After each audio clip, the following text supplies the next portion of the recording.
19h mbokk yi dalee nag jàmm ci jotaayu xibaar yi ñuy jéggalu bu baax a baax ci li nga xam ne moom moo di yéex a door gi jàpp leen li ci gën a fës bokk na coowal suuf diwaan bu Diamniadio mel nag coopérative d'habitat bu gendarmerie ñoom ñooñee nag ñooy sàkku ñu daal di leen di jox seen téeméeri parcelles yi nga xam ne nag ba ñu koy laaj ba suñu joon yàllaay tey bari na lu mel itam bañ ko daganalee ci atum 2010 la jamono yi nag ñoom ñoo ngay joxoñ baaraamu tuuma ki nga xam ne moom moo di maire bu Diamniadio moom maire bu Diamniadio ragg na deram ba mu set wecc tey xam ne lu ni mel amul lenn loo xamante ni daal na ci xasawe ay kàddu la yu mu yëkkati jaarale ko ci secrétaire municipal bi nga xam ne li mu xamle mu di site woowee nag ñu ngi ko immatriculé ci atum 2014 ba suñu joon yàllaay tey daañu leen digtal ay kàddu ko Arona Ngom daañu wax itam ci leneen mu di njàqare diwaan bu Pikine Ouest quartier bu ñu naan Icota foofee nag askan wa nga xam ne ñoom ñoo fa yeewoo ak njàqare la ñu nekk ci miir wi nga xam ne moom moo dox ci diggante benn barab woo xamante ni xale ya dañu fay foo ak itam fa train express régional ba di jàll ñoom ñooñee la ñu sàkko moom moo di ñu daal di koy juyanti gën koo ñoŋ-ñoŋal balaa rek jëya di fa am ñeneen ñuy dund ki jafe-jafe ci la jamono bokk na rek ci ñuy dund ak waylaago ñoom ñooñee bàyyeekoo fu nekk fi ci réew bu Sénégal daje woon diwaan bu Thiès la ñuy sàkku moom moo di ñu daal di leen dimbali ci ay jumtuwaay yoo xamante ni daañu mën a dem ak dikk waaye itam wàllu financement daal nañ ci àddu wàllu njàng meek njàngale mi fii ci réew mu Sénégal classe Rahma lu ni mel aw concept la woo xamante ni moom Rahma moom moo ko taxawal ngir gunge ñi nga xam ne ñoom ñoo di wayjur yi gunge ndongo yi ngir lépp lu ñeel wàllu njàng mi ak njàngale mi ci même réew gën a ñoŋ mbokk yi tënk yaa ngoog léegi ma dikk ñu faram fàcce.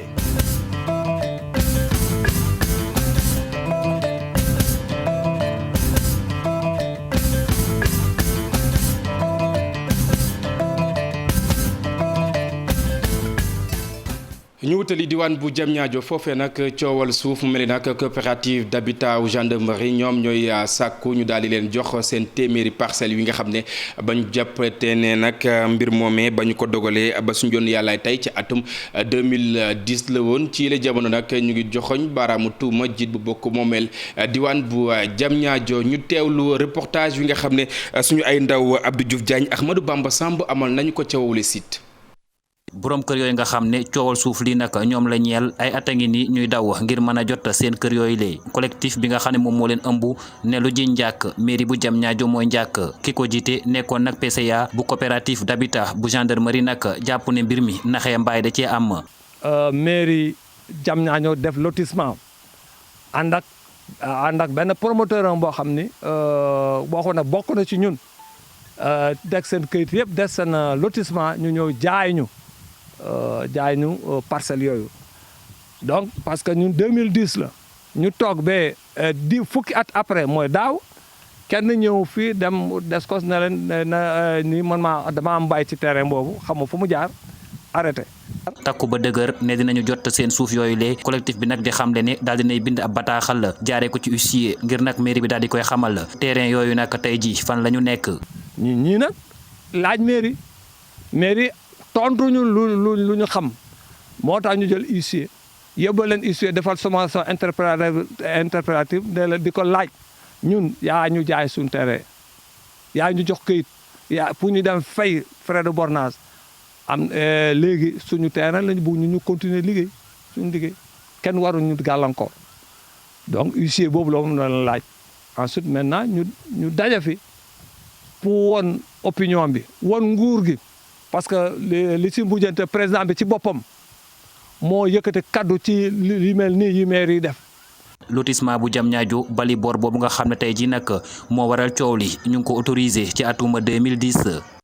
Abdou Diouf maire ba daal nay tontu ragg deram ba mu set wecc la mu xamle moom moo di collectif boobee nag la mu wax amul lenn loo xamante ni daal na cay xasawe lépp lu ñeel wàllu site boobee nag ñu ngi ko immatriculé ci atum 2014 gouvernement bu Sénégal moom moo amal mbir mu ni mel naka noonu itam lépp lu ñeel wàllu baay ba nag ñu ngi ko affecté service yu impôt ak itam domaine maire ba ay kàddoom ka nga xam ne moom moo di secrétaire municipal ba la ko dénk ngir rek mu daal di koy jottali askan wi Arona Ngom lay wuyoo. Diamniadio soxlawaat yokkaat donc lotissement boobu ngir mën a may ay dëkkuwaay ay waa dëkkam donc ci la initié waale extension lotissement Mbali Bor boobu bi mu ko defee nag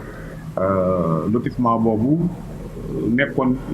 partie bi ñu waroon def extension mu nekkoon ay tool yoo xam ne waa Bargny ñoo ko moom. alors ñoom ñoo gisante woon ak benn promoteur bu ñuy wax Ibrahima Diop daal ne ko bu ñu sañoon mu jéem a jege maire bu Diamniadio pour ñu mën a réaliser lotissement boobu. alors ci la ñëw jege maire bu Diamniadio signé ak moom protocole d'accord maire bu Diamniadio aussi initié donc projet extension boobu jël dossier yi defar lépp ba mu baax déposé ko au niveau service urbanisme. bi ñu demee ba ay jamono malheureusement lotissement boobu jotul li ñu ko autorisé. mais état bu Sénégal immatriculé assiette mu immatriculé assiette bi normalement suñu dossiers yi nekkoon en cours dañu waroon yeggali bu ko defee commune bu Diamniadio aussi mën a jot autorisation de tout mais ñu mën a permettre également population yi ci waroon accéder ñu mën ci accéder borom tool yi également quoi mais malheureusement en lieu et place ni mu demee mooy dañu jël après immatriculation terrain boobu jox ko beneen waaye. mbokk yi junjoon naa leen ko aw njàqare ca Pikine Ouest quartier bu ñu naan Icotaf foofee nag miir wi nga xam ne moom moo dox ci aw barab boo xamante ni ndaw ña dañu fay foowee ak itam fa terrain express régional ba di jàll ñoom ñooñee la ñu xamle mu di miir wa dafa gàtt ci la jamono bëgg nañ ñu gën koo ñoŋ-ñoŋalaat wala bokk daal di ko yëkkati ngir rek ñu mën a muyu bépp jee woo xamante ni mënees na fa am ndongo ko ak laay aan ñoo fa àndoon amal fa aw reportage. bile barabu féexlukaay ñu def ko nag fi sës rëkk ci miiru train express régional fi yemook nag quartier Icotaf ci commune bu Pikine Ouest daal dee jur nag ak njàqare jardin public bi nag ànd ak barabu tàggatukaayu yaram li ko tàqale nag ak emprise bu train express régional bi moo di mur de clôture ba nu fa daal dee tabax. espace bi soo ko xoolee ay xale ñoo fi nekk. xam nañ ne xale bu bal bi duggee ci biir emprise u terre bi premier réflexe am mooy day daw pour jëli ji bal bi pour mën a continuer football am. miir bi dafa gàtt dañu ne 25000 volts moo ci nekk. miiru clôture bu teer bi nag gàtt gi mu gàtt seetlu bu ni mel tamit maire bu Pikine Ouest daal di koy def Pape Gorgui Ndong ni dana def nag lépp lu mu mën ngir fexe ba miiru emprise bu teer bi nag ñu daal di koy yëkkati ndax xel daal dee gën a mën a dal ci ñi fi ñëw nag ci gile barabu féexlukaay yi. gis nañ ne miir bi nga xamante ne moom moo longé terre bi ci fii ñu taxaw nii constaté nañ ne dafa xaw a gàtt dinañ saisir ki nga xamante ne mooy APIX ak ay partenaire am nu mu gën a gaawee pour que loolu buñ ci amee ay pexe pour yokk ko dinañ ko yokk. fii nag bu melee nii mu mel ba nu koy woowee jardin public dafa fekk ni ci ndimbalal ñenn kese la moo di waa projet pépinière urbaine de Dakar. fii ñu nekk nii mën nañ jàpp ni li tubaab di wax aire de loisir la. donc site bi ñu njëkk def te inauguré ko ñu ngi ko def ci biir garage u Tëngéej bi Pikine moo nekk ñetteelu site bi dina nekk gare de Kër Mbaye Fall ci cadre projet pépinière urbaine yeneen ñaari day nekk ci corridor BRT bi quartier Fadia ak lycée Parcelles Assainies. yorinu gi la barab ak toppatoo bi ngir fexe nag ba dara du fi yàqu mbaa ñu fiy salfaañe dara doon tamit geneenuk mbir kii di maire bu Pikine Ouest ni nag daañu teg ab comité de gestion boo xamante ni mooy saytu nag mbir mu ni mel. beneen mbir mu ni mel ndongo diwaan bu Thiès foofee nag ñenn ci ay doomi aadama yoo xamante ni dañuy dund ak way laago jamono yi nag la ñuy sàkku mu di yenn ci ay jumtuwaay lu ci mel ni nag ci fauteuil roulant yi nga xam ne dañu ciy toog ngir rek mu ñeel seen wàllu dem ak dikk ba ci sax li nga xam ne moom moo di ay békki lu ni mel la ñu bëgg gouvernement bu Sénégal daal di leen di gestu ba ci sax ay financement ndaje woowee Cheikh Anta Diop ak Sélatiir ñoom ñoo ko teewoon ñu seetaan reportage. ñi nga xamante ne dañoo am jafe-jafe dox wala ñu am laago daje woon fii ci diwaanu Thiès doon càmbar jafe-jafe yi nga xamante ne way laago yi am nañu ko jamono yi ñu bokk ci kuréel gu ñuy wax handicap ca kanam nee nañ jafe-jafe yi bari na lool. gis nañ ne handicapé yi des fois dañuy dund ay jafe-jafe dañuy cotiser ay cotisation chaque mois 1000 francs ñu dajale ko ba année bi jot. dañ koy financer handicapé yi suñu biir dinañ mën a jox daal lu mat 30 personnes kenn ku nekk 50 000 ñuy liggéey ba année bi dellu siwaat ñu rembourser yeneen yi jël am na ay commerçante am na ay ñoo xam ne ay couturière lañ am na ñoo xam ne salon lañ yore am ñoo xam ne tamit ay cordonnier lañ comme góor ñi moo waral exposition bi am nañ jafe-jafe moyen de déplacement ay fauteuil roulant ay béquet. way laago yi nag nee nañ daal jafe-jafe am nañu ko lool projet bu munti am fii ci réew mi de financement yi de dañ koy dégg waaye way laago yi kenn du leen ci yóppil. gisaguñu benn autorité boo xam ne ku ñu jàppale la ci financement yi am na nag ay bailleurs ñoo xamante ni ñi ngi nekk Europe ñooñu moom des fois nañ ci dugal seen loxo parce que comme dañoo jóg pour xeex mendicité bi bu ñu sañoon suñu benn moroom du taxaw ci mbedd bi di yelwaan ñi taxaw ci mbedd bi di yelwaan yëpp ñàkk pexe moo ko waral jàppale si ay maanaam ay atelier liggéey defal ñu ay formation loolu daal côté boobu daal bëgg nañ ko ci jàppale bu baax a baax. way laago yi nag jóge nañ ci fukki région ñeenti nekk fii ci réewum Sénégal way laago yi nee nañ ñu ngi nas si pexe samp ay projet yoo xamante ne daañu mën a dimbalante seen biir ba jafe-jafe yi nga xamante ne ñu ngi koy am lenn am lu ci teggeeku. ñu dimbalante ci seen biir waaye tam seen àq ak seen yelleef ñu xam ko bu baax a baax bañ a seetlu bépp ñàkkub yemale lu ni mel bokk na ci lu ñuy xeex Cheikh Anta ñeneen ñoo xamante ni dañuy dudd ak waylaago di jeune leader wu comité yu soxna fédération sénégalaise bu association ñi nga xam ne ñu ngi dund lu ni mel nag la ñu bëgg moom moo di seen ak dayo wala seen ak gëdd ñu gën koo xam Mariama Sow moom mooy coordonnatrice ñu teewlu ay kàddoom ci micro Alxasan Ba ak Amadou Ba. plan bi nag buñ ko tëggee ak léegi mi ngi nekk depuis mois de juin mais tey ñu ñëw pour partager ko nga xamante ni liggéey bi nga xam ne moom la ñu war a def mu mun ñu koo yombal ñu teg suñu plan d'action ñun ak yeneen jeunes yi nga xamante ni invité nañ leen ci journée de partage bi ñu mun a liggéey bu am solo. ci jàppale bi nag ñu ngi ci àndoon ak suñu partenaire bi nga xamante ne mooy VLF Voix et Leadership des Sénégal ci ñoom lañ àndaloon ak liggéey plan bi mais tey jii les jeunes leaders ñoom ñoo jël initiative pour mun a partager kii bi li ñu liggéeyoon nga xamante ne nii dinañ ci invité yeneen partenaires yi li nga xamante ni moom lañ bëgg def partenaires yëpp ñëw jàppale ñu parce que tey bu ñu commencé ak suñu ay mentor ak suñu ay propres moyens bëgg nañu aussi mentors yi ñëw partenaires yëpp ñëw jàppale ñu ba nga xamante ni les jeunes leaders handicapés dinañ participer ci développement wu dëkk bi mais aussi ci suñu nekkin gën a ñoŋ tàmbale nañ waaye xam nañ ne yeggale bi pour mu yomb ñoom ñëpp dinañ ci war a mun a jàpp. lu ñeel wàllu mbay ak itam meññeenteef gi lu ni mel lépp lu ñeel wàllu jënd ak jaay mu gën a ñoŋ waaye itam gën a yomb doon na loo xamante ni nag jëriñ ji nga xam ne moom la ñu dénk wàll wi moom Aminata Assome Diatta ak itam yenn ci ay gouverneur yu région ba ci sax ñoo xamante ni nag ñu ngi ŋànk wàll wi loolee itam doon na loo xamante ni daal nañ koy waxtaanee ngir rek daal di ci nasi pexe ñu teewlu jëriñ ji. di wax ni ndaje bu tey bi nekk na ndaje bu am solo ndax le 25 août 2020 la ñu installé woon cadre national conseil national commercialisation production agricole bi ñu jógee ci installation bi dañoo bind gouverneur yi wax leen pour ñu installer conseil cadre yi au niveau régional am na ay gouverneur yu ko installé ba dem naa tenir ay CRD ci 8 régions yooyu donc tey jii nekk na occasion pour ñu def le point non seulement ci liggéey bi waaye aussi xool na la ñuy préparer campagne yi nga xamante ne moom la ñu jëm te loolu rek yépp ñu nar koo def ci ndigalu président de la république ndax gis nañ ni politique bi nga xamante ne moom la indi fii ci wàllum production agricole tax na tey ñu atteindre niveau yoo xamante ne xëy na xalaatuñu ko woon waaye des na ay problèmes yu bare yu mel ni ci wàllum conservation ak commercialisation am na ay jéego nag yi nga xamante ne ñu ngi ko ci teg waaye dafay am solo cadre bu mel ni ñu koy dynamiser bu ko defee jafe-jafe yi nga xamante ne moom la ñuy jànkonteel ñu mun koo saafara. aywa ñu wutali diwaan bu njaareem foofu itam aw saafara am na ci ñenn ci ñoo xamante ni nag dañuy yëngu ci wàllu mbayum ndër mi ndax itam li nga xam ne moom moo di conseil départemental ba daal na leen di dimbali ci yenn ci ay jumtuwaay wala lees mën a jëfandikoo bokk na ci lu ñeel wàllum ndox lu ni mel itam doon na loo xamante ni ñoom ci seen bopp ñu ngi koy rafetlu diwaan bu njaareem ak li ko wër Babacar Diouf Ndongo Ndiaye. conseil départemental bu njaareem moom moo indi saafara ci jafe-jafe yi nga xamante ni ñii di béyum dër bi ci Jurbel ñu ngi ko doon dund. fàggu nañ seen tool ba mën nañ faa dugal panneau solaire ak pompe xam nga panneau solaire dafa yomb a sàcc dafa yomb a yóbbu donc il faut que ki koy am mu fàggu bu baax ba panneau yi buñ ko joxee comme panneau yi dafa cher buñ ko joxee duñ ko mën a jël loolu moo tax biñ defee enquête bi ñaar fukki yi ak juróom fukk lañ ci yaakaar ne daal buñ leen joxee matériel bi dinañ ko aar. yeneen fukki ak juróom ñu ne leen dañu préparé. ñi nga xam ne nag amuñu pompe wala panneau solaire ñoom jot nañu jiw bu doy woo xam ne ni dina leen mën a gunge ci mbéyum dër mi. waaye nag képp ku amul pompe aussi jox nañ la jiw bu doy parce que jiw bi ñu joxe valeur bi àgg na bu fukki junni am nañu ci am valeur fukki junni ak ñaar fukki junni ak ñeent parce que jiw yi njëg yi dafa wóot. mu di guléet ci département bu Diourbel ki ko xamle di président association des maraîchers. bu njaareem. mosuma gis benn autorité bu ñëw au secours de ces maraîchers là or li Diourbel était le grenier du maraîchage suñ toogee ba mu mel nii c'est que moyen moo manqué ba nga xam ne moom nag il a su vraiment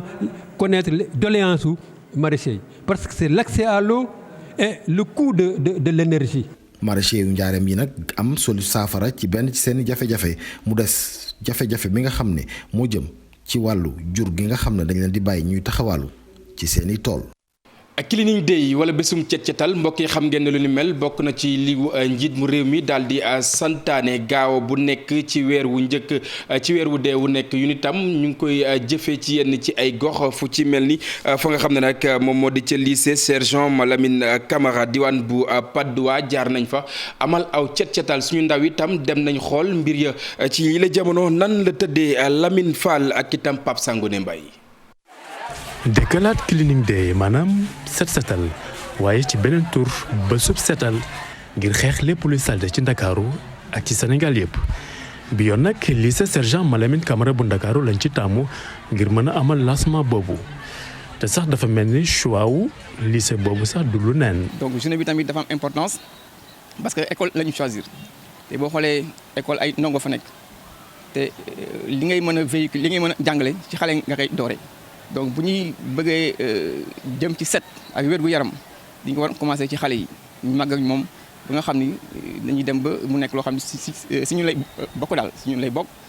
suñu wér gu yaram parce que tamit jàng tamit ak wér gu yaram ñoo ànd. fu nekk yaa ngi fay seen ay poubelle UCG muy firndeel ni ak bi nga xamante ni jox nañ ko environnement. non gis nañ ne changé na surtout waa UCG ils ont fait le travail gis nañ ne macha allah école bi dafa gën a set. ginnaaw bu ñu amalee ba sub setal boobu ci lycée sergent Malamine Camara bu Ndakaaru ndongo yi fay jàngee ñoom rafetlu nañ ko bu baax. président de la république monsieur Macky Sall ñëwoon na fi pour def bésum setal. et bëgg na ko parce que nee na école yi bëri na ay garab. li ko gën a neex mooy ci garab yi set bi te loolu vraiment ça nous a touché nañu trop ñun ñi élèves yi en tant que président de la république mu ñëw suñu école ba sub setal nag dañoo cee kontaan trop. kontaanoon nañ parce que c'est un honneur ñu gis suñu président mu ñëw suñu école vraiment kontaan woon nañ trop sax. ba sub setal bi nag changé na bu baax lii di xar kanamu lycée sergent Malamine Camara bu Ndakaaru bokk na sax lu waral ay ndongoom nekk ci environnement bu mucc ayib. Mamadou Lamine Fall ñu àddu ci leneen mu ñeel wàllu njàng mi ak njàngale mi ba tey sax la ñuy nekk jàppale ne classe Rahma lu ni mel moom Rahma moom moo ko daal di taxawal aw concept la woo xamante ni dina gunge waajur yooyee nag tàllal loxo ñi nga xam ne ñoom ñoo di ñi yëngu ci wàll wi mu di élèves yi lam ca jublu bokk na ci lépp lu ñeel wàllu njàng mi gën a ñoŋ fii ci réew bu Sénégal Ibou Diouf Amadou Ba ñoom ñoo teewoon ba ñuy présenté boobu les concepts ñu seetaan reportage. muy ab taxawaay bu soxna si am ngir gunge ñi nga xamante ne ñooy waajur yi ñoo mën a taxaw bu baax a baax seeni doom loolee aju ci wàllu njàng meek njàngale mi Rahma Fall moo am xalaat bi ni mel loolee mu duppee classe Rahma ngir jox waajur yi ay jumtuwaay yi war ci li nga xamante ne mooy seen ëllëgu ndaw. dafa nekk classe boo xamante ne boobu ba tey c'est dans le virtuel dafay proposer rek parents yi ay jumtukaay yoo xamante ni dañuy mën a jàppale xale yi jàppale leen ñu mën a avancer ci seen dund. pour ñu mën a gën a noppaliku yar sa doom warul métti parent bi warul fu mu toll di yuuxu di saaga di dóor non pas besoin de ça parent bi war na mën a téye doomam mais dans la main ñu ànd di cheminer mu koy jàngal. njàng meek njàngale mi mu ne lu am solo la ci réew looleel soxna bi di Rahma Fall xam moom bi nga xamante ne ab jàngalekat la foofu ca Ontario ca réew Canada gis ne rek lam fa gis war na ko mën a indi ci réewam. ngir taxaw ci njaboot yi. li ñuy def fii li ñuy daje fii dafa am solo